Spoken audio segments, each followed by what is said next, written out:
যে ব্যাপারে তুমি সত্যিই বিশ্বাস করো সে ব্যাপারে কখনো হাল ছেড়ো না, পথ তুমি খুঁজে পাবেই।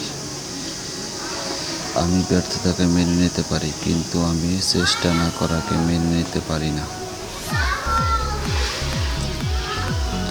হার মেনো না। আজকের দিনটা কঠিন, কাল হবে অন্ধকার, কিন্তু তারপর সূর্যকে উঠতেই হবে। সফল হতে চাইলে তোমার সামনে আসা সব চ্যালেঞ্জ মোকাবেলা করতে হবে। চ্যালেঞ্জ বেছে নেওয়ার কোনো সুযোগ নেই। কখনো পড়ে যাওয়ার মাঝে বীরত্ব নেই, পড়ে গিয়ে উঠে দাঁড়ানোর মাঝে সত্যিকারের বীরত্ব লুকিয়ে আছে। কোনো কিছু যদি সত্যিই তোমার কাছে গুরুত্বপূর্ণ হয়, তাহলে কোনো বাধাই তোমাকে থামাতে পারবে না।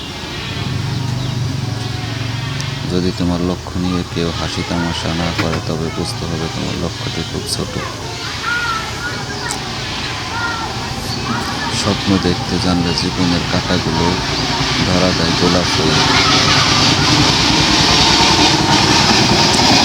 তুমি তোমার মতো হও, সবাই যে যার মতো হয়ে গেছে। মানুষের পক্ষে সব স্বপ্নই পূরণ করা সম্ভব, যদি সে যথেষ্ট সাহসী হয়।